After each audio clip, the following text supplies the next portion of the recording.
له وأكبروه تكبيرا ونشهد أن سيدنا ومولانا محمدا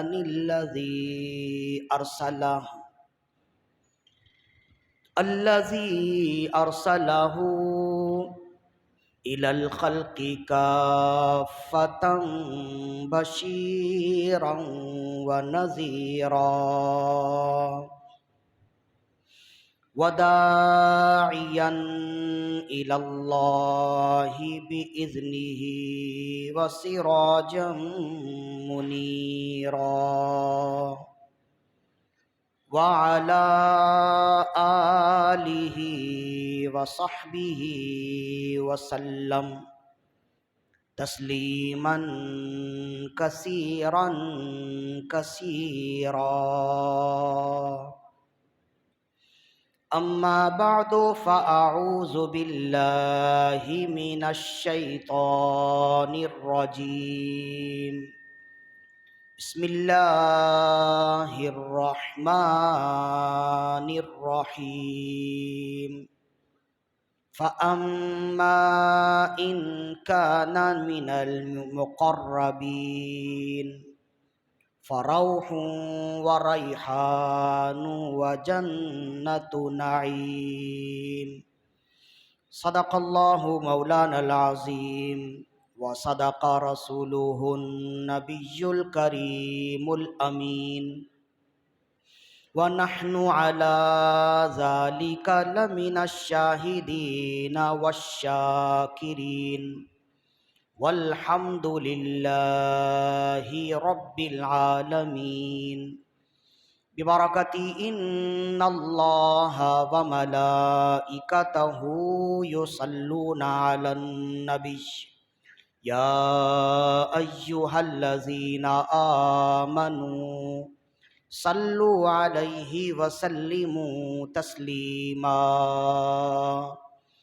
اللهم صل على سيدنا ومولانا محمد كلما ذكره الذاكرون وصل على محمد كلما غفل عن ذكره الغافلون فإن من جودك الدنيا وذرتها ومن علومك علم اللوح والقلم دعا إلى الله فالمستمسكون به مستمسكون بحبل غير منفصم مولاي صل وسلم دائما أبدا على حبيبك خير الخلق كلهم ثم الرضا عن أبي بكر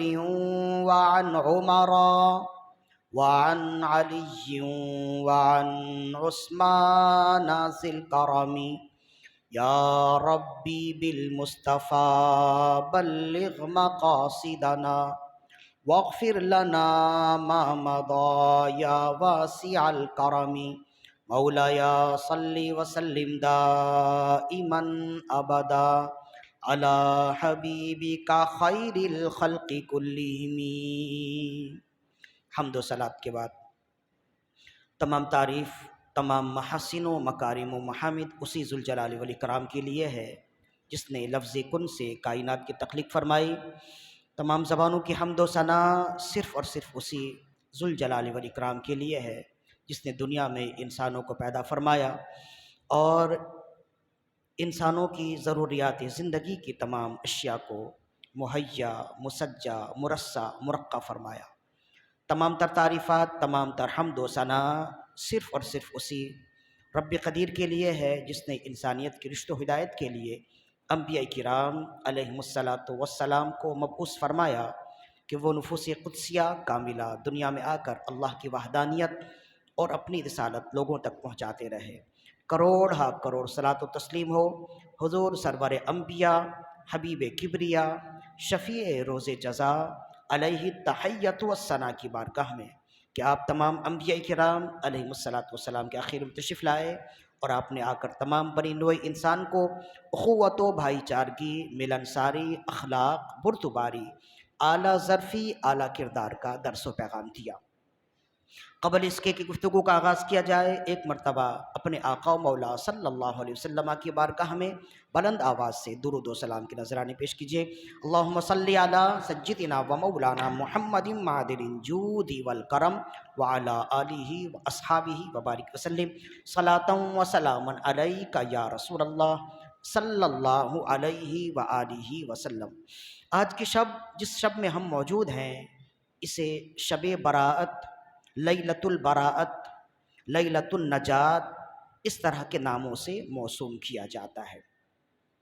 شب براءت کا مطلب ہے چھٹکارے والی رات، یعنی اس رات اللہ رب العزت اس رات میں دعا مانگنے والوں سے، دعا مانگنے والوں کو جہنم سے چھٹکارا عطا فرماتا ہے۔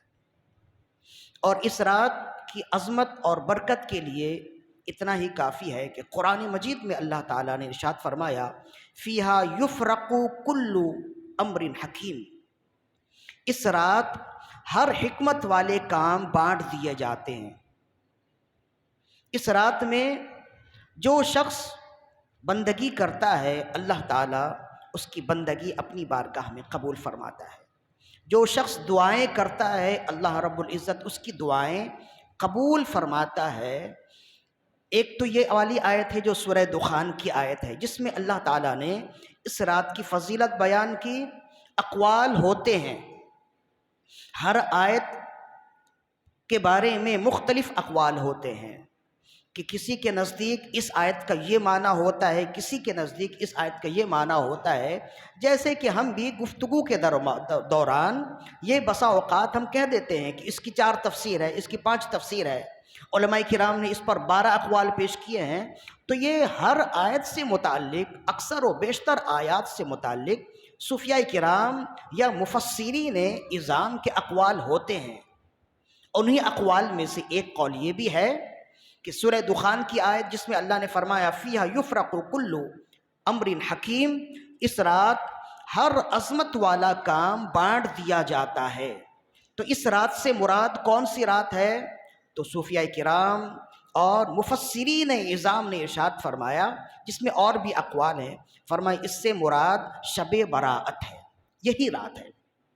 اس رات میں اللہ تعالیٰ ہر حکمت والے کام بانٹ دیتا ہے۔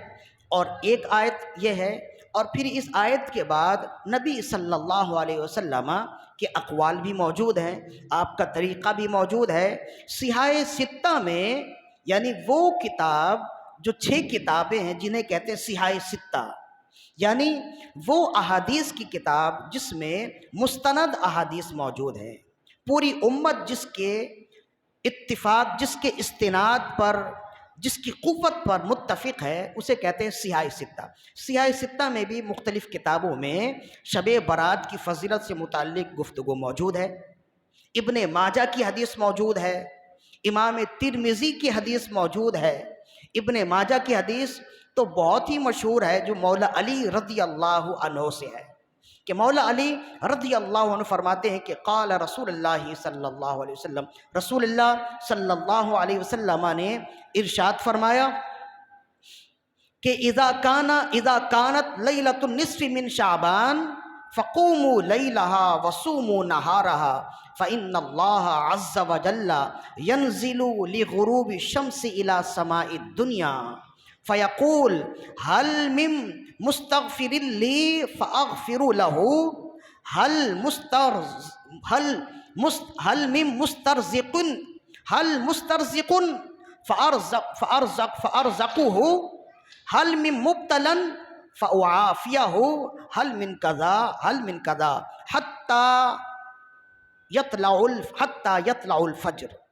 فرمایا مولا علی رضی اللہ فرماتے ہیں کہ رسول اللہ صلی اللہ علیہ وسلم نے ارشاد فرمایا کہ جیسے ہی شعبان المعظم کی 15 تاریخ آ جائے، اذا کانت لیلۃ النصف من شعبان، جب شعبان المعظم کی 15 تاریخ آ جائے، فقوموا لیلہا وصوموا نہارہا، تو اس کی رات میں قیام کرو، اس کے دن میں روزہ رکھو، جیسے کہ اہل سنت و جماعت کا طریقہ ہے۔ اور فرمایا اس کی وجہ یہ ہے کہ جیسے ہی مغرب کا سورج غروب ہوتا ہے، اللہ رب العزت اپنی شان کے لائق آسمان دنیا پر نزول فرماتا ہے، نزول اجلال فرماتا ہے، رحمتوں کا نزول فرماتا ہے، اور جب تک سورج نہ نکل جائے اس وقت تک اللہ رب العزت یہ ندا دیتا ہے کوئی مغفرت چاہنے والا کہ میں اسے بخش دوں، ہے کوئی روزی چاہنے والا کہ میں اسے روزی عطا کروں، ہے کوئی مبتلا، ہے کوئی گناہوں میں مبتلا، ہے کوئی دکھوں میں مبتلا، ہے کوئی دشواریوں میں مبتلا، ہے کوئی غموں میں مبتلا کہ وہ اپنے غم سے چھٹکارا چاہے اور میں اسے غم سے چھٹکارا دوں۔ حل من قضا، حل من قضا، ایک ایک غم کا ذکر ہوتا ہے، ایک ایک پریشانی کا ذکر ہوتا ہے، اور رب عز و جل یہ ندا دیتا ہے کوئی اس غم سے چھٹکارا پانے والا، وہ سوال کرے میں اسے اس غم سے چھٹکارا دے دوں، ہے کوئی اس تکلیف سے نجات کا سوال کرنے والا، وہ مجھ سے سوال کرے میں اسے عطا کروں گا، حتیٰ کہ فجر کا وقت ہوتا ہے اس وقت تک رات بھر رب عز و جل کی بارگاہ سے اس دعا کا، اس ندا کا سلسلہ ہوتا ہے۔ تو یہ سنن ابن ماجہ کی حدیث ہے، اگرچہ یہ حدیث ضعیف ہے، لیکن اس کی یہ وجہ نہیں ہے کہ اگر ضعیف حدیث ہو گئی تو بالکل قابل قبول ہی نہیں ہے۔ علماء کرام یعنی خوش عقیدہ علماء کرام کا طریقہ یہ رہا ہے کہ ضعیف حدیث پر بھی اس وجہ سے عمل کرتے ہیں کہ اگرچہ حدیث ضعیف ہے لیکن رب کی رحمت کی امید قوی ہے۔ بالکل اسی طرح جیسے اعلیٰ حضرت رحمہ اللہ فرماتے ہیں جب حج پر گئے تو شدید بخار میں مبتلا تھے، اس کے باوجود جب بارش ہوئی تو صحن کعبہ میں نہاتے ہوئے، بارش میں نہاتے ہوئے طواف کرنے لگے، تو عرض کرنے لگے، آپ کے جو ساتھی تھے عرض کرنے لگے کہ یا سیدی آپ کو تو بخار بھی ہے اور بارش میں آپ طواف کر رہے ہیں۔ فرمایا حدیث میں ہے کہ رسول اللہ نے فرمایا بارش میں جو طواف کرتا ہے اللہ اس کے سارے گناہ ختم کر دیتا ہے۔ تو کہنے لگے یا سیدی یہ حدیث تو ضعیف ہے۔ فرمایا حدیث ضعیف ہے تو کیا ہوا، رب کی رحمت کی امید تو قوی ہے۔ تو جو ایسے ان چکروں میں اگر پڑھیں گے نا کہ حدیث ضعیف ہے اور حدیث کمزور ہے، حدیث حسن ہے، یہ سارے قیل و قال علماء کے لیے رہنے دیجئے۔ عوام کا کیا معاملہ ہے؟ عوام کا کردار یہ ہونا چاہیے کہ جو منبر و محراب سے پیغام آئے اس پر عمل کر لیا جائے، اس لیے کہ جو کام جس کے لیے ہے اسی کے لیے چھوڑ دو۔ جس نے زندگی گزاری ہے حدیث کی خدمت میں، حدیث پڑھنے پڑھانے میں، وہی اس کو صحیح طور پر جانتا ہے کہ حدیث شریف کیا ہے، ضعیف حدیث کیا ہے، حسن حدیث کیا ہے، حسن لغیری کیا ہے، حسن لذاتی کیا ہے، صحیح حدیث کون سی ہے، صحیح لغیری کون سی ہے، صحیح لذاتی کون سی ہے۔ یہ احادیث کے اقسام ہیں، اور یہ تمام احادیث کے اقسام وہ علماء جانتے ہیں جنہوں نے زندگی لگائی ہے احادیث پڑھنے کے لیے، احادیث پڑھانے کے لیے، احادیث سیکھنے سکھانے کے لیے۔ تو جن کا جو کام ہے وہ انہی کو رہنے دیجئے، ورنہ یہ اچھی طرح یاد رکھیے اس طرح کے جیسے بھی معمولات آتے ہیں تو شیطان بھی سوشل میڈیا پر بہت ایکٹیو ہو جاتا ہے، مختلف پوسٹیں چلنے لگ جاتی ہیں۔ شب برات کی کوئی حقیقت نہیں ہے، شب برات کی فضیلت اور عبادت سے متعلق جو روایات ہیں وہ ضعیف ہیں، غیر مستند ہیں، وہ قابل قبول نہیں ہیں۔ تو ان باتوں پر آپ نے پڑھنا نہیں ہے، آپ نے دین سوشل میڈیا سے نہیں سیکھنا ہے، آپ کو دین سکھانے کے لیے منبر و محراب ہے۔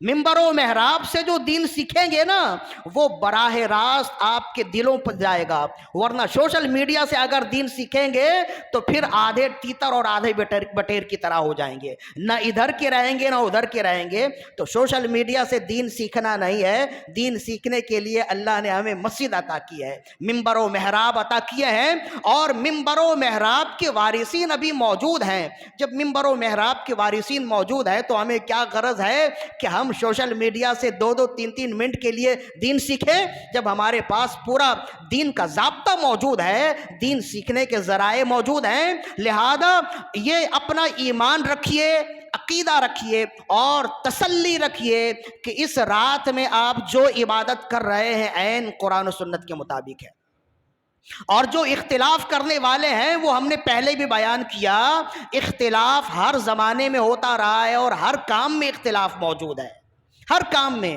اس کے باوجود سارے کام ہوتے ہیں، تو جب ہر کام بھی اختلاف کے باوجود جب سارے کام ہوتے ہیں تو اس میں بھی اختلاف ہے، تو گھبرانے کی ضرورت نہیں ہے۔ جو اختلاف کرنے والے ہیں وہ ہر سال اختلاف کریں گے، ہر سال ہوتا ہے نا، شب معراج آ جائے تو اس میں اختلاف، شب برات آئے اس میں اختلاف، ربیع النور کا موسم آئے اس میں اختلاف، 11ویں آئے تو اس میں اختلاف۔ تو ہر بندے کو ایک کام مل گیا ہے، اور کام یہ مل گیا کہ جیسے ہی کوئی خاص موقع آ جائے اس پر اختلاف کیا جائے، لوگوں کے اذہان منتشر کیے جائیں۔ اس سے ہوگا کیا؟ لوگوں کے اذہان جب منتشر کیے جائیں گے تو دو خرابیاں ہوں گی۔ ایک خرابی تو یہ ہوگی کہ کچھ لوگ اس پر یقین کر کے عمل چھوڑ دیں گے، اور دوسری خرابی یہ ہوگی کہ اگر کچھ لوگ عمل کریں گے بھی تو ان کا یقین غیر پختہ ہو جائے گا، کہیں گے نہ جانے وہاں سے بھی آواز آتی ہے کہ یہ ٹھیک ہے کہ غلط ہے۔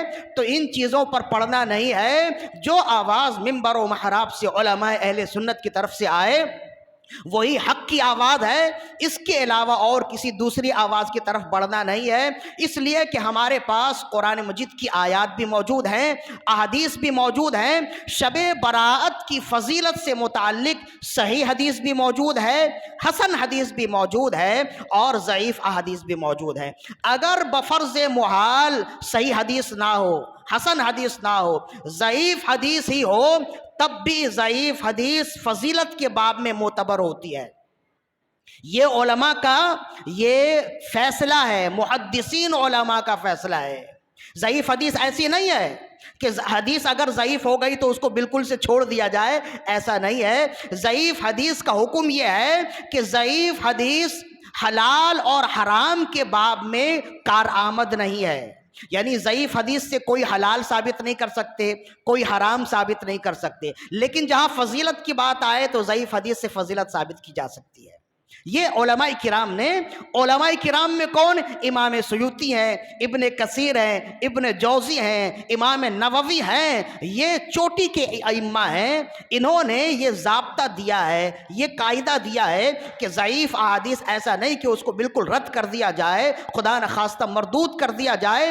ضعیف حدیث کے بارے میں علماء کرام نے فرمایا فضیلت کے باب میں یہ ضعیف حدیث معتبر ہے، اور اس کی سب سے بڑی دلیل یہ ہے، یہ آپ عام طور پر سمجھتے ہیں، جانتے بھی ہیں، ہم نے بھی منبر و محراب سے کئی مواقع پر بیان کیا، رسول اللہ صلی اللہ علیہ وسلم نے ارشاد فرمایا، جو میرے فرمان میں سے، دین کے احکام میں سے جو شخص 40 حدیث یاد کر لے، اللہ تعالیٰ اسے قیامت کے دن شہداء اور محدثین کی صف میں اٹھائے گا۔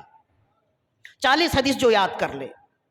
اب یہ روایت جو ہے کئی طرق سے ہے، یعنی بہت کئی صحابہ کرام نے یہ حدیث روایت کی، صحابہ کرام کے بعد کئی تابعین نے یہ روایت کی ہے۔ امام نووی فرماتے ہیں اس حدیث کی جتنی سند ہے سب ساری سندیں ضعیف ہیں، ایک سند بھی صحیح کی نہیں ہے، ایک سند بھی حسن کی نہیں ہے۔ امام نووی فرماتے ہیں کہ اس حدیث کی کئی سند ہے، لیکن ایک سند بھی صحیح حدیث نہیں ہے، ایک سند سے بھی یہ حدیث صحیح راوی تک نہیں پہنچتی۔ اس کے باوجود ہر زمانے میں علماء کرام 40 حدیث جمع کرنے کا اہتمام کرتے رہے ہیں۔ 40 کے نام سے بلا مبالغہ سینکڑوں کتابیں موجود ہیں 40 کے نام سے، اور جو شخص 40 حدیثیں جمع کرتا ہے مختلف موضوعات پر، نماز کے موضوع پہ 40 حدیثیں جمع کر دی، طہارت کے موضوع پہ 40 حدیثیں جمع کر دی، اخلاقیات پر 40 حدیثیں جمع کر دی، رسول اللہ کے فرمان پر 40 حدیثیں، یعنی کہ کوئی بھی ایک موضوع لے لیں اس پر 40 حدیث جمع کر دیں، تو محدثین فرماتے ہیں کوئی شخص اگر 40 حدیث یاد کر لے یا 40 حدیث کسی ایک موضوع پر جمع کر لے تو رسول اللہ نے فرمایا قیامت کے دن وہ شہداء اور محدثین کے زمرے میں ان کے ساتھ اٹھایا جائے گا۔ اس پر عمل کرتے ہوئے اس زمانے سے لے کے اس زمانے تک تمام محدثین علماء علماء بھی عمل کر رہے ہیں اور آگے بھی عمل کرتے رہیں گے. 40 حدیثیں یاد بھی کرتے ہیں, 40 حدیثیں لکھتے بھی ہیں. حالانکہ جو مرکز ہے یعنی 40 حدیث یاد کرنے یا لکھنے کا جو سبب ہے وہ رسول اللہ کا فرمان ہے کہ جو 40 حدیث یاد کرے گا اللہ تعالیٰ اسے محدثین میں اٹھائے گا. اصل کے لحاظ سے یہ حدیث ہی ضعیف ہے, اس کے باوجود سب عمل کرتے ہیں نا. تو امام نووی فرماتے ہیں اس کی وجہ یہ ہے 40 حدیث یاد کرنے والی حدیث یہ حلال یہ حرام کے باب میں نہیں ہے, یہ فضیلت کے بیان میں ہے کہ اگر کوئی 40 حدیث یاد کرے گا اسے فضیلت کیا ملے گی؟ اسے فضیلت یہ ملے گی کہ قیامت کے دن وہ شہداء میں اٹھایا جائے گا, اسے فضیلت یہ ملے گی کہ قیامت کے دن وہ محدثین میں اٹھایا جائے گا. تو یہ اصول ہیں جو ہمارے محدثین نے دیے ہیں, اس کے علاوہ مزید اور بھی اصول ہیں. بس اتنا ہی ہے جو ہم نے پہلے بیان کر دیا, جس کا جو کام ہے اسی کو کرنے دیا جائے. خواہ خواہ کسی دوسرے کے کام میں ٹانگ اڑانے سے نہ آپ خود وہ کام کر سکیں گے اور نہ ہی پھر دوسرا وہ کام صحیح طور پر کر پائے گا. کہتے ہیں نا ہر کام کے لیے ماہر ہوتا ہے نا. کیسے بچتے ہیں؟ اگر بجلی کا کوئی پلک لگانا ہو تو کہتے ہیں بھائی مجھے مہارت نہیں ہے, خدا نہ خواستہ اگر تار ادھر ادھر ہو جائے تو کرنٹ لگ جائے, نقصان ہو. تو جو ماہر نہیں ہوتا ہے, جو تار لگانے والا نہیں ہوتا ہے, جسے پلک لگانا آتا نہیں, وہ دور بھاگتا ہے کہ نہیں بھائی 2 پیسے دے کر میں کسی کاریگر کو بلا لوں, اس سے لگوا لوں تو بہتر ہوگا. پتہ چلا کہ ادھر کی تار ادھر لگ جائے تو جو کچھ ہے وہ سب بھی ختم ہو جائے. تو ایسا ہی ہوتا ہے نا. تو ایسا کیوں کرتے ہیں؟ اس کی وجہ یہ ہے کہ آپ جانتے ہیں کہ مجھ میں مہارت نہیں ہے, مجھ میں اناڑی پن ہے.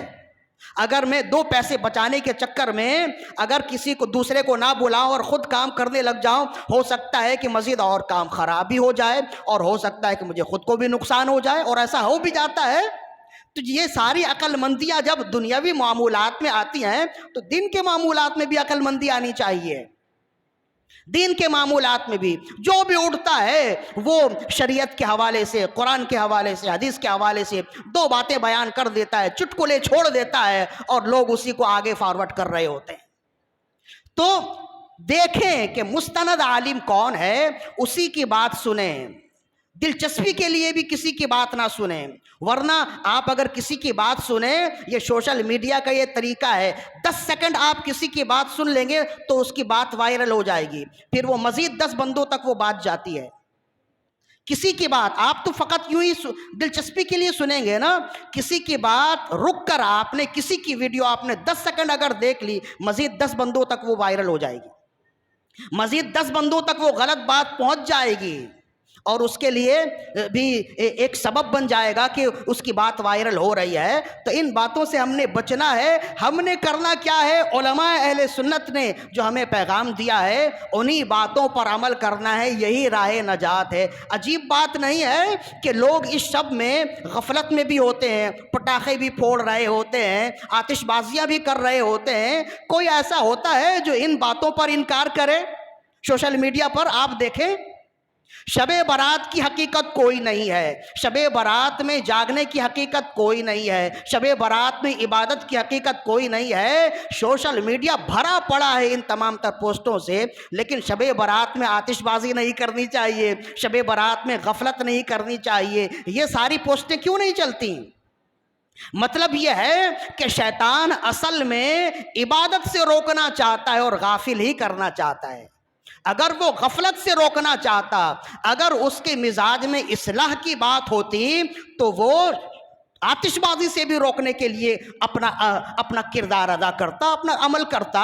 آتش بازی سے روکنے کے لیے, غفلت سے روکنے کے لیے بھی لوگوں کو اویئرنیس دیتا, لوگوں کو بتاتا کہ غفلت نہیں کرنی چاہیے, ہمیں مسجدوں کو آباد کرنا چاہیے. تو شیطان دیکھیں کیسا ایکٹیو ہے, کیسے اپنا کردار ادا کر رہا ہے کہ جو عبادت کی راتیں ہیں, عبادتوں میں شکوک و شبہات ڈال کر بندے کو یا تو عبادت سے بے بہر کر رہا ہے, عبادت کی دلچسپی اس کے دل سے نکال رہا ہے, یا پھر اسے مکمل طور پر غافل کر رہا ہے. تو ان غفلتوں میں ہم نے نہیں جانا ہے, اس رات میں اللہ کی بندگی کرنی ہے. صلو علی الحبیب, اللہم صلی علی سیدنا و مولانا محمد طب القلوب و دوائها وعافیت الابدان و شفائها ونور الابصار و ضیائها وروح الارواح و غذائها وعلى آلہ واصحابہ وبارک وسلم صلاۃ و سلاما علیک یا رسول اللہ صلی اللہ علیہ وآلہ وسلم۔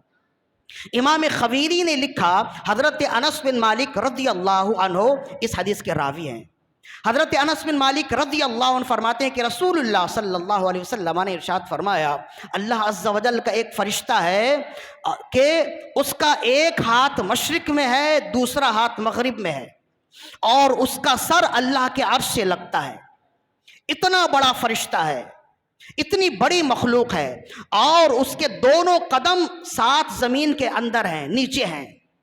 اتنی بڑی مخلوق ہے، ہم نے تو دیکھا نہیں، ہم تو مادہ پرست لوگ ہیں نا، جس چیز کو ہم نہ دیکھیں ہم اس کا انکار کر دیتے ہیں کہ ہم نے تو دیکھا نہیں اس چیز کو، ہماری آنکھوں نے تو نہیں دیکھی، یا کسی شخص نے بھی نہیں دیکھا، تو کوئی چیز اگر نظر نہ آئے تو اس بات کی دلیل نہیں ہے کہ اس کی حقیقت ہی نہیں ہے۔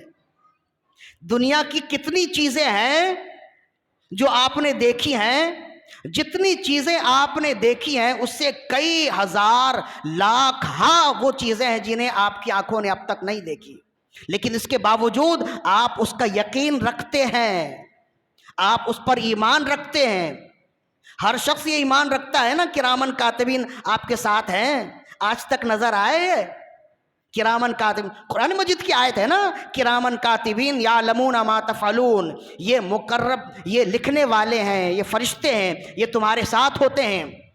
ما یلفظ من قول الا لدیہ رقیب عتید، دائیں جانب والے ہیں، بائیں جانب والے ہیں، یہ دونوں فرشتے ہیں، یہ ہمارے ساتھ ہی ہوتے ہیں، ہر حال میں ساتھ ہوتے ہیں۔ بیت الخلاء جائیں تو وہ باہر کھڑے ہو جاتے ہیں، بیت الخلاء میں نہیں جاتے، وہ حیا کرتے ہوئے۔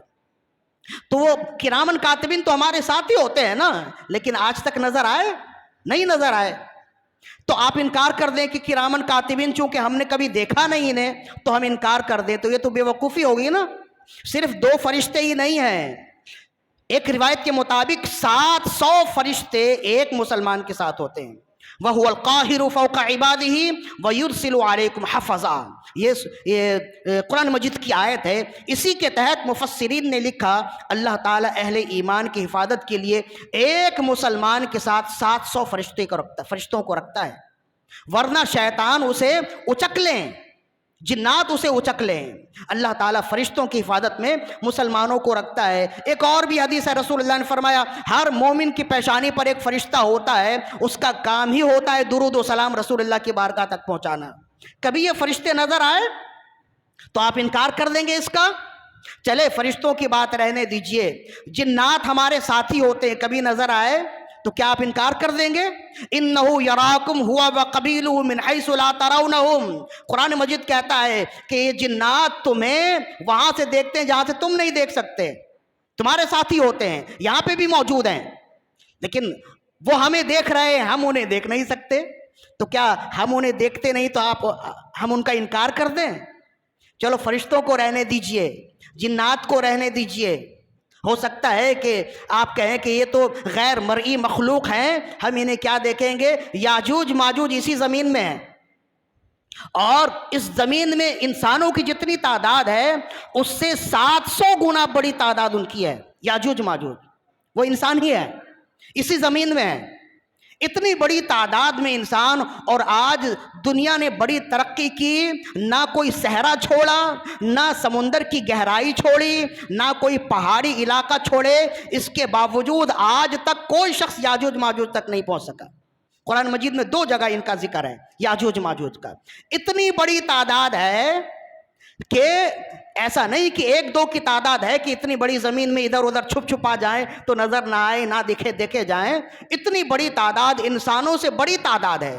اور آج کا انسان اور آج کا جدید انسان اس قدر زیادہ تیز ہو گیا کہ زمین کے اندر کیا چیز ہے وہ بھی معلوم کر لے، آسمان کی بلندی میں کیا چیز ہے وہ بھی معلوم کر لے، سمندروں میں کتنے جانور رہنے والے ہیں، دریاؤں میں کتنے جانور رہنے والے ہیں، جنگلوں میں کتنے پرندے رہنے والے ہیں، کیڑے مکوڑوں تک کی تحقیق ہو رہی ہے نا۔ آپ تو دیکھتے ہیں، جانتے ہیں نا، کیڑے مکوڑوں تک کی تحقیق ہو رہی ہے کہ ان کی کتنی نسلیں ہیں اور ان کے کتنے رنگ ہیں وغیرہ وغیرہ. اس کے باوجود آج تک کوئی شخص یاجوج ماجوج تک نہیں پہنچ سکا، حالانکہ وہ ہماری زمین میں ہے. تو کیا آپ انکار کر دیں گے؟ تو انکار کرنے والے نہ بنیں، اقرار کرنے والے بنے، ماننے والے بنے. اہل سنت و جماعت کا یہ مزاج ماننے والا ہی ہے. جیسے کہ ہمارے پیر و مرشد امیر اہل سنت فرماتے ہیں، ہم ماننے والے ہیں، انکار کرنے والے نہیں ہیں. تو جب تک ماننے والے رہیں گے نا، خیر کے ساتھ رہیں گے، اپنے عقیدے کے ساتھ رہیں گے. ہر بات کو عقلی گھوڑے کے ساتھ نہیں دوڑایا جاتا. ہر بات کو عقل سے تسلیم کرنا یہ ان لوگوں کا طریقہ ہے جو گمراہ ہوتے ہیں. بہت ساری باتیں ہیں جو عقل میں آنے والی نہیں ہوتی ہیں، لیکن ہمارے لیے ماننا ضروری ہوتا ہے. بھئی پیشاب زیادہ ناپاک ہے یا منی زیادہ ناپاک ہے؟ تو تمام فقہاء کرام نے لکھا ہے کہ پیشاب زیادہ ناپاک ہے، منی زیادہ ناپاک نہیں ہے، لیکن اس سے تو انسان کی پیدائش ہوتی ہے. تو جب پیشاب زیادہ ناپاک ہے تو ہونا یہ چاہیے کہ جو بھی بندہ پیشاب کرے وہ پھر نہائے، اور منی پیشاب سے کم ناپاک ہے تو ہونا تو یہ چاہیے کہ اگر خدا نخواستہ احتلام ہو جائے تو اس کو غسل نہیں ہونا چاہیے، وضو کر لے بس بہت ہے. تو جو کم ناپاک ہے اس کے لیے غسل ہے، اور جو زیادہ ناپاک ہے اس کے لیے غسل نہیں ہے. تو آپ کہیں گے اگر عقل کے گھوڑے دوڑائیں گے نا تو پھر ایسے ہی پھنسیں گے. اسی وجہ سے فقہاء کرام نے فرمایا عقل کے گھوڑے نہ دوڑاؤ. عورت زیادہ طاقتور ہے یا مرد زیادہ طاقتور ہے؟ تو مرد زیادہ طاقتور ہے. قرآن مجید کہتا ہے وراثت میں عورت کو مرد سے آدھا ملے گا. مرد کو جتنا ملے گا عورتوں کو اس سے کم ملے گا. مرد کو اگر 1,00,000 ملے تو عورت کو 50,000 ملے گا. عقل تو یہ کہتی ہے کہ جو کمزور ہے اس کو زیادہ دیا جائے. مرد تو ادھر ادھر سے اور بھی کما لے گا، کمزور کو زیادہ دیا جائے، لیکن قرآن کہتا ہے کمزور کو کم دو اور مرد طاقتور ہے اسے زیادہ دو. تو عقل کے گھوڑے دوڑائیں گے تو پھر ایسے ہی پھنسیں گے. اسی وجہ سے علماء کرام نے فرمایا کہ بہت ساری باتوں میں عقل کو گرفت نہیں ہوتی، عقل کو تنقید سے فرصت نہیں، عشق پہ اعمال کی بنیاد رکھ.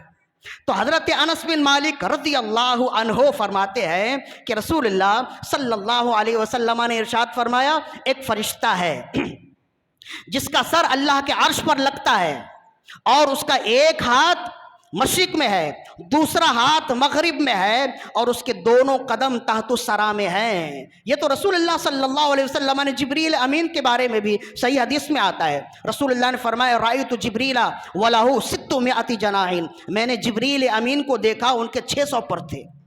اور فرمایا جب جبریل امین نے اپنے پر پھیلائے تو پوری دنیا کو ڈھانپ لیا، گھیر لیا. یہ صحیح حدیث ہے. تو اس طرح کی اور بھی احادیث موجود ہیں. فرمائے وہ فرشتہ ہے، اور وہ فرشتہ رب کی بارگاہ میں ہی سر بسجود رہتا ہے، با ادب کھڑا رہتا ہے. فرمایا جو شخص شعبان المعظم کی 15 تاریخ کو رسول اللہ صلی اللہ علیہ وسلم پر درود و سلام کے نذرانے پیش کرتا ہے، ایک بار درود و سلام پڑھتا ہے، اللہ رب العزت اس فرشتے کو حکم دیتا ہے، وہ فرشتہ اپنے پر جھاڑتا ہے، اور پر جھاڑنے کے بعد ہر ایک پر سے ایک ایک فرشتہ پیدا ہوتا ہے، اور رب کی بارگاہ سے یہ حکم ہوتا ہے کہ اے پیدا کیے گئے فرشتوں، تم جس کے درود و سلام کے سبب سے پیدا کیے گئے ہو، قیامت تک اس کے لیے بخشش کی دعا طلب کرتے رہو. صلو علی الحبیب اللہم صلی علی سیدنا و مولانا محمد معدن الجود والکرم وعلی آلہ و اصحابہ وبارک وسلم. صلاۃ و سلام علیک یا رسول اللہ صلی اللہ علیہ وآلہ وسلم. کیسی برکت ہے درود و سلام کی. اب ایک بات اور بھی ذہن میں آتی ہے، درود و سلام پڑھنے کی تو برکت موجود ہے، ہر زمانے میں موجود ہے، ہر مکان میں موجود ہے. تو شعبان المعظم میں درود و سلام پڑھنے کی ایسی برکت، اس کی کیا خاص بات ہے؟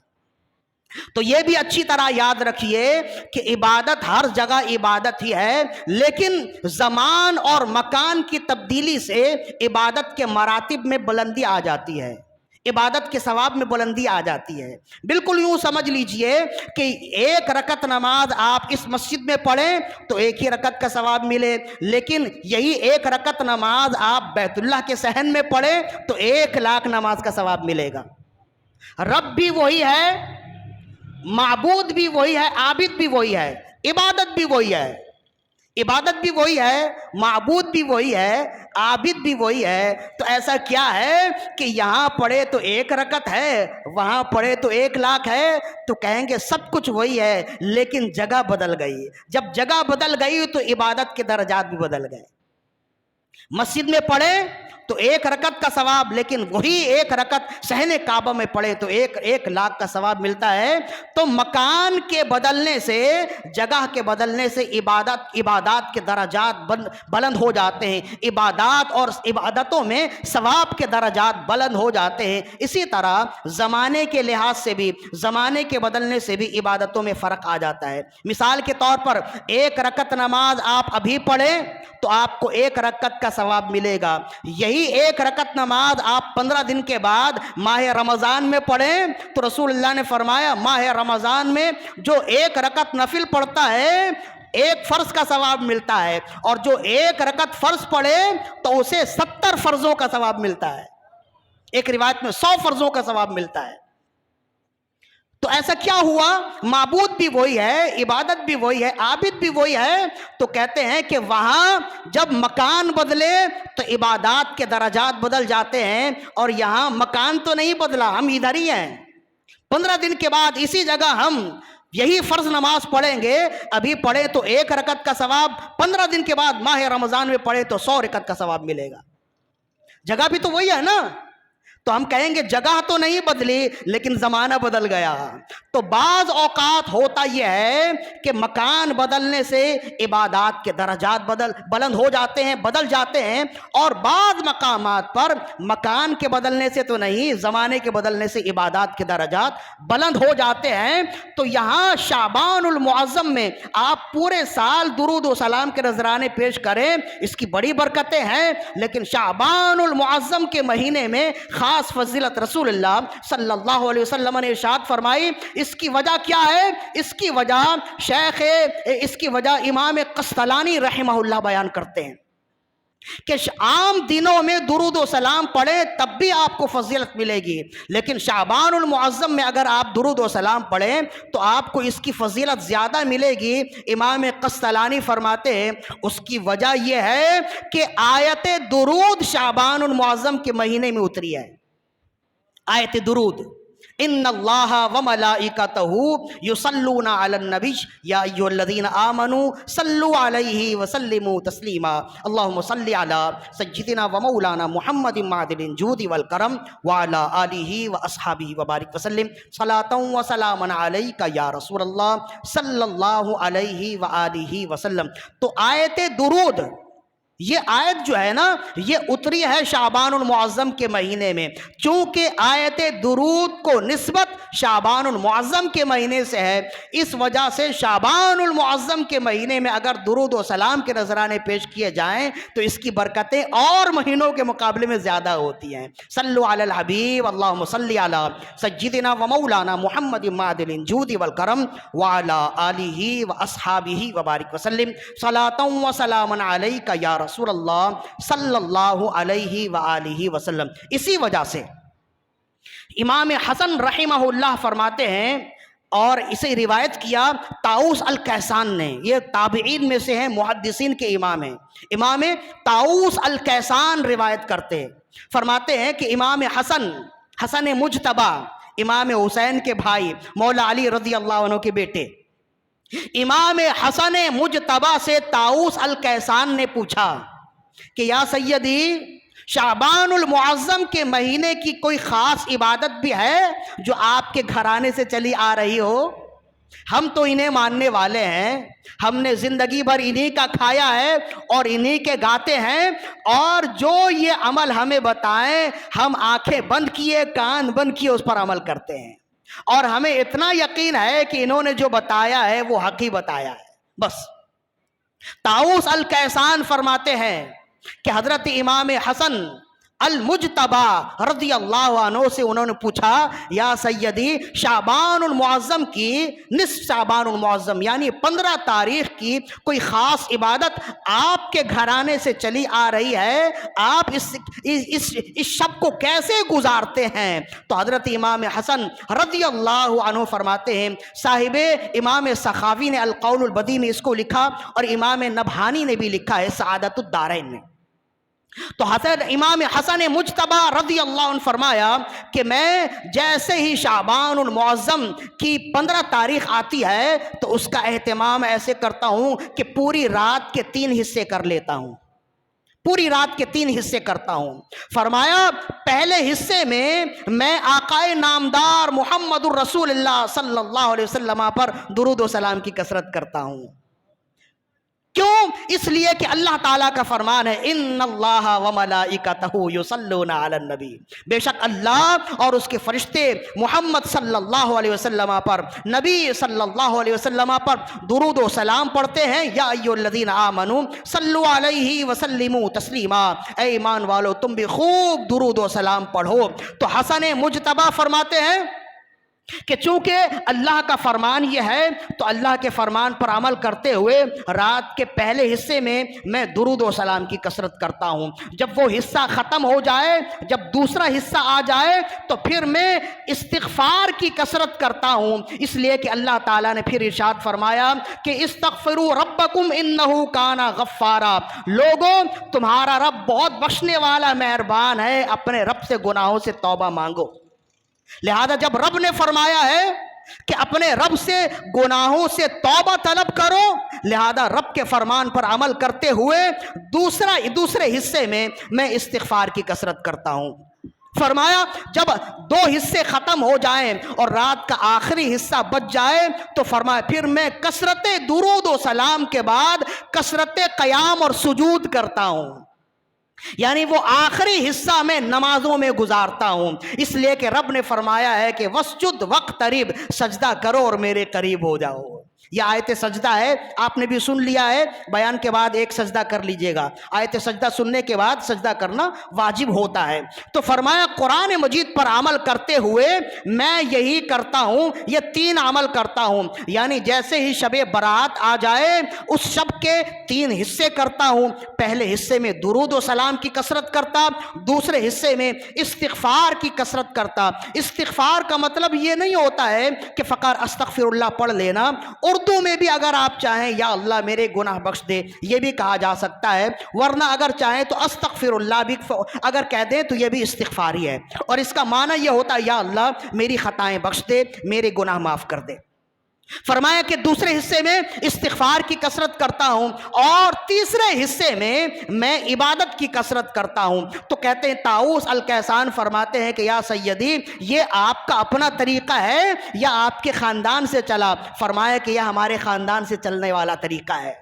فرمایا کہ اس کا کوئی اجر و ثواب بھی ہے، اس کی کوئی خاص فضیلت بھی ہے؟ فرمایا کہ میں نے اپنے بابا سے جب پوچھا کہ بابا جان اس شب میں ہم کیا کریں، آپ نے یہی طریقہ بتایا، تو پھر میں نے اپنے بابا جان سے پوچھا اگر کوئی شخص یہ عمل کرے گا تو اس کا اجر و ثواب کیا ہے؟ تو بابا جان مولا علی رضی اللہ عنہ فرمایا میں نے رسول اللہ صلی اللہ علیہ وسلم سے پوچھا تو رسول اللہ نے فرمایا جو شخص یہ عمل کرے گا، یعنی رات کے شب برات کے 3 حصے کرے، پہلے حصے میں درود و سلام، دوسرے حصے میں استغفار کی کثرت اور آخری حصے میں سجدوں کی کثرت کرے، جو شخص اس طرح سے اس رات کو جاگ کر عبادت کرے گا اللہ تعالیٰ اس کا نام مقربین میں لکھ دے گا، مقربین میں لکھ دے گا۔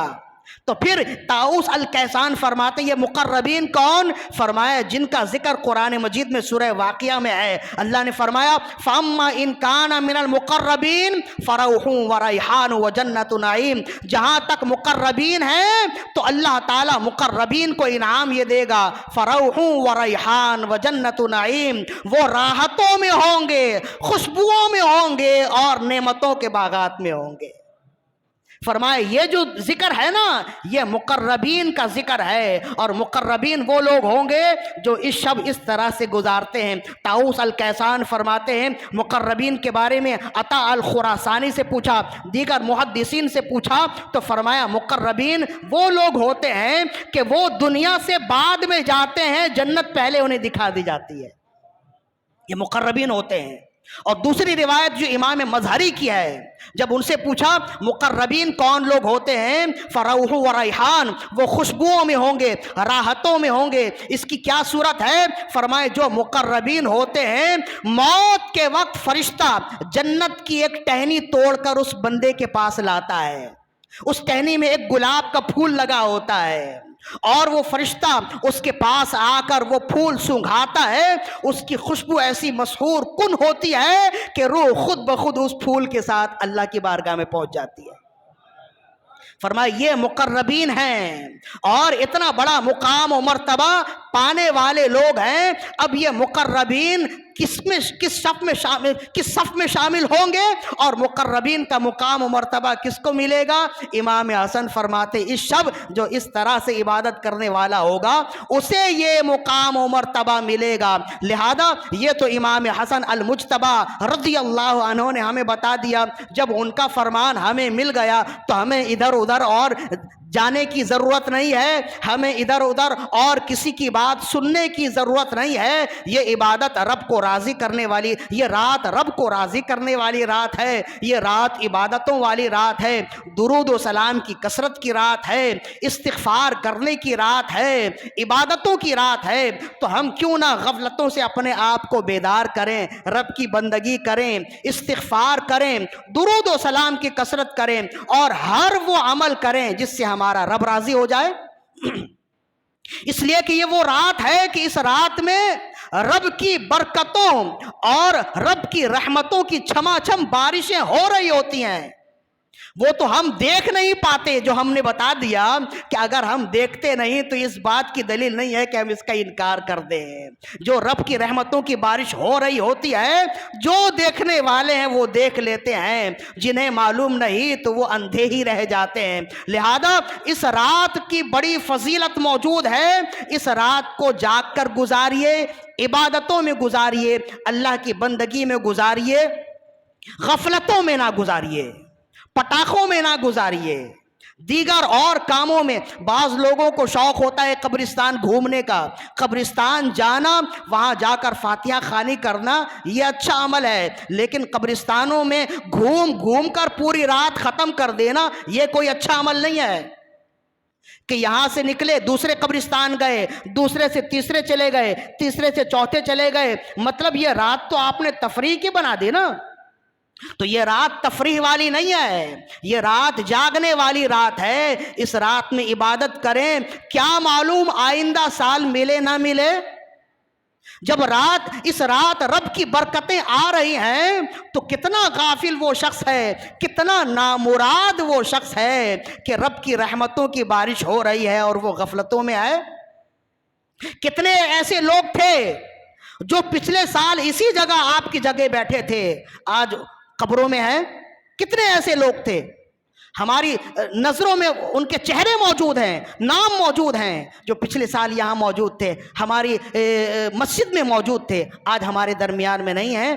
کتنے مرد ہیں، کتنی خواتین ہیں، تو کیا پتا کہ آج ہم یہاں موجود ہیں آئندہ سال نہ ہو۔ کوئی اس بات کی گارنٹی دے سکتا ہے کہ آئندہ سال بھی شب برات ہمیں ملے گی؟ یہ رات خاص راتوں میں سے ہے، لہذا اس رات کو جاگ کر گزاریے، عبادتوں میں گزاریے، اپنے آپ کو بدلنے کی کوشش کیجیے۔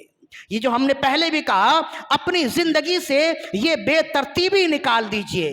کسی بھی چیز میں کوئی بھی چیز اگر بے ترتیب ہو جائے نا تو وہ بری لگتی ہے۔ کمرے میں بھی جائیں، کمرہ الجھا پڑا ہو، بے ترتیب ہونا تو آپ کو برا لگے گا۔ جو چیز ترتیب میں ہوتی ہے وہ اچھی ہوتی ہے۔ ترتیب کیا ہے؟ آپ کی زندگی میں عبادتوں کے لیے بھی وقت ہو، آپ کی زندگی میں قرآن پڑھنے کے لیے بھی وقت ہو، آپ کی زندگی میں درود و سلام کے لیے بھی وقت ہو، آپ کی زندگی میں ذکر و اذکار کے لیے بھی وقت ہو، آپ کی زندگی میں سامان لینے دینے کے لیے بھی وقت ہو، آپ کی زندگی میں بازار جانے کے لیے بھی وقت ہو، آپ کی زندگی میں سونے کے لیے بھی وقت ہو، آپ کی زندگی میں اپنے بچوں کے ساتھ وقت دینے کے لیے بھی وقت ہو۔ جب اس طرح سے ترتیب وار آپ کی زندگی ہوگی نا تو پھر دیکھیے کیسی خوبصورت زندگی ہو جائے گی۔ ہم الجھنوں میں مبتلا رہتے ہیں، اس کی وجہ یہ ہے کہ ہم اپنی زندگی کو کبھی سلجھانا چاہتے ہی نہیں۔ اپنی زندگیوں کو سلجھائیے اور یہ یاد رکھیے کہ ایسا اچانک ہی آنکھیں بند ہوں گی اور پھر ایک بار ایسی آنکھیں بند ہوگی کہ پھر دوبارہ کھلے گی نہیں۔ ابھی تو رات میں ہم سوتے ہیں، ہمیں رب کی رحمت سے بہت حد تک امید ہوتی ہے صبح آنکھیں کھلیں گی، ہم اپنے بچوں کو دیکھ پائیں گے، اپنے گھر کے در و دیوار کو دوبارہ دیکھ لیں گے۔ لیکن یہ حقیقی معنوں میں ایسا ہمیشہ نہیں ہونے والا ہے۔ ایک مرتبہ ایسی بند ہوگی، جب ہماری آنکھیں کھلیں گی تو ایک چھوٹی سی دیوار ہوگی، ہاتھ جب بڑھائیں گے تو دیواروں تک ہاتھ چلے جائیں گے، اور جب ہاتھ اوپر کریں گے تو اوپر تک ہاتھ چلا جائے۔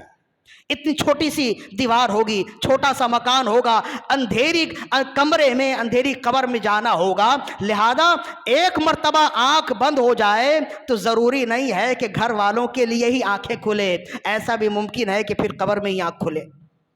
جب ایسا ہے تو جتنا وقت ملے رب کی بندگی کر لیجئے۔ آپ نے اپنے بچوں کے لیے بھی بہت کچھ کر لیا، کما لیا، گھر والوں کے لیے، گھر والی کے لیے، بھائی بہنوں کے لیے، اڑوس پڑوس کے لیے، سب کے لیے بہت کچھ کر لیا ہے۔ سوال یہ ہے کہ آپ نے اپنے لیے کیا کیا ہے؟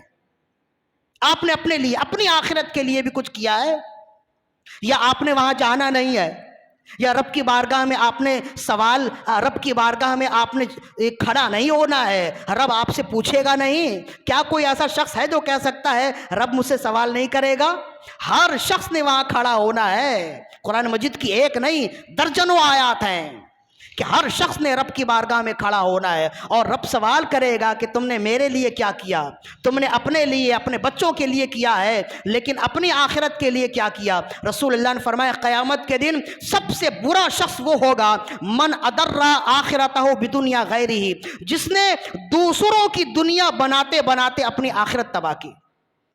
قیامت کے دن سب سے برا شخص وہ ہوگا، اور رب کے انتہائی غضب کا شکار وہ شخص ہوگا جس نے دوسروں کی دنیا بناتے بناتے، بچے اچھا پڑھ لیں، بچے اچھا کھا لیں، بچوں کے لیے اچھا انتظام ہو جائے، بھائی بہنوں کے لیے اچھا انتظام ہو جائے، والدین کے لیے اچھا انتظام ہو جائے، سب کچھ کریں، ساری ذمہ داریاں ادا کریں، لیکن سب سے بڑھ کر آپ کی اپنی ذمہ داری ہے کہ آپ اپنی آخرت کے لیے کیا کر رہے ہو، یہ بتاؤ۔ سب کے لیے کرنا ہے اور سب سے بڑھ کر اپنے لیے کرنا ہے، اس لیے کہ قیامت کے دن جب رب پوچھے گا تو نہ بھائی آئے گا، نہ والدین آئیں گے، نہ اولاد آئیں گے، آپ نے تنہا خود ہی جواب دینا ہے۔ اور رب کے غضب کا اللہ تعالی ہر ایک کو محفوظ فرمائے، اگر رب غضبناک ہو جائے تو رب کے غضب کا آپ خود تنہائی شکار ہوں گے۔ لہذا یہ جو راتیں ہیں، یہ راتیں ہمارے لیے یوں سمجھ لیجئے کہ ایک رات میں کئی 100 سالوں کی عبادت ہم کر سکتے ہیں، یہ ایک رات میں۔ جب ایسا ہے تو یہ رات ہمیں ملی ہے، اللہ کی عطا سے ملی ہے، اللہ کی برکتوں سے، فقط اس کے فضل سے ملی ہے، تو اس رات میں جاگ کر گزاریے، عبادت کیجئے ایک، اور دوسرا یہ ہے کہ اپنی زندگی کو ترتیب دیجئے۔ ابھی آئندہ آنے والا ماہ رمضان المبارک ہے، اب آپ دیکھیے کہ کتنی افراتفری ہوتی ہے، لوگوں کے پاس وقت ہی نہیں ہے عبادت کرنے کے لیے، نہ نماز پڑھنے کے لیے وقت ہے اور نہ ہی روزوں کے لیے وقت ہے۔ کیوں؟ اگر ہم نماز پڑھیں، اگر ہم روزے رکھیں تو پھر گھر والوں کی کفایت کون کرے، ان کی کفالت کون کرے؟ یہ کیوں ہوتا ہے؟ اس کی وجہ یہی ہے کہ ہماری عقل مندی تو دیکھیے، گھر میں اگر شادی ہو تو 2 سال پہلے سے تیاری شروع کر دیں، اگر ہم ماہ رمضان کی تیاری بھی سال پہلے سے شروع کر دیں تو ہمارے لیے کوئی مسئلہ نہ ہو، ہم آسانی کے ساتھ ماہ رمضان عبادتوں میں گزار سکیں نا۔ تو اب ہم جیسے ہی ماہ رمضان آیا تو اب ہم یہ سوچنے پر مجبور ہو جاتے ہیں ہم عبادت کریں، ریاضت کریں، روزہ رکھیں یا مزید اور محنت کریں، اس لیے کہ عید کی شاپنگ بھی کرنی ہے، عید کی تیاری بھی کرنی ہے۔ اب عام دنوں میں اگر اخراجات جتنے ہیں اس سے کئی گنا زیادہ اخراجات ہوتے ہیں، اب اگر ہم نے کام بھی چھوڑ دیے، عبادتوں میں لگے رہے، تو پھر عید کے اخراجات کون کرے گا؟ تو پھر اس طرح سے الجھنوں میں آتے ہیں، نہ دنیا ہی صحیح طور پر کما پاتے ہیں، نہ دین صحیح طور پر کما پاتے ہیں۔ تو یہ کیوں ہوتا ہے؟ یہ پلاننگ نہ کرنے کی وجہ سے ہوتا ہے۔ لہذا اپنی زندگی کو ترتیب دیجئے، جب تک آپ کی زندگی ترتیب میں رہے گی آپ بھی صحیح طور پر رہیں گے۔ جیسے عام طور پر کہتے ہیں نا، قاعدے میں رہو گے تو فائدے میں رہو گے، اپنے آپ کو قاعدے میں لائیے تو فائدے میں آ جائیں گے۔ امام محمد بن عبداللہ الزاہدی روایت کرتے ہیں، فرماتے ہیں کہ ان کے ایک استاد تھے امام ابو الحفص الکبیری رضی اللہ عنہ، بہت بڑے محدث گزرے ہیں، اپنے استاد سے پڑھتے رہے۔ ایک وقت آیا کہ استاد کا انتقال ہو گیا، استاد کا انتقال ہو گیا، انہیں کفنایا، دفنایا، سپرد خاک کیا اور پھر چلے آئے، مصروف ہو گئے۔ امام محمد بن عبداللہ الزاہدی فرماتے ہیں مصروف ہو گئے، اتنے مصروف ہوئے کہ دوبارہ ان کی قبر پر گئے نہیں۔ 8 مہینوں کے بعد خواب میں دیکھا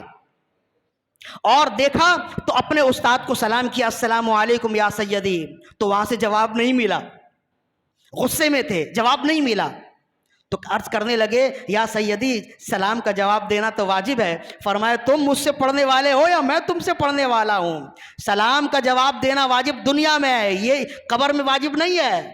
قبر میں ہماری مرضی ہوتی ہے، ہم جس کو جواب دیں جس کو نہ دیں، اس لیے کہ دنیا وہاں پر عمل ہے، وہ دار العمل ہے، یہ دار الجزا ہے، یہ دار العمل نہیں ہے۔ قبر میں جا کر جو عبادت کرتے ہیں اس کا ثواب نہیں ہے۔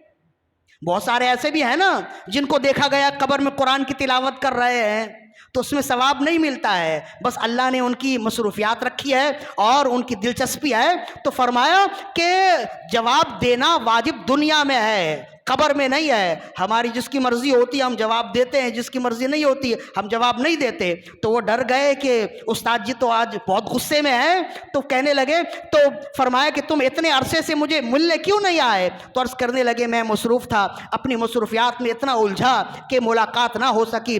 پھر عرض کرنے لگے کہ آپ یا سیدی بتائیں آپ کا حال کیسا ہے، کیسا گزرا، یہ 8 مہینے کیسے گزرے؟ فرمایا 8 مہینوں تک میں تو سمجھتا تھا کہ میرے اعمال پر مجھے بڑا ناز تھا، بڑا بھروسہ تھا، لیکن یہاں آ کر معلوم ہوا کہ چھوٹے چھوٹے اعمال جو میں بھول گیا تھا وہ بھی مجھے بتائے جاتے، اور ہر ایک غلط عمل کے بدلے میں مجھے کوڑے لگائے جاتے، مجھے مارا جاتا۔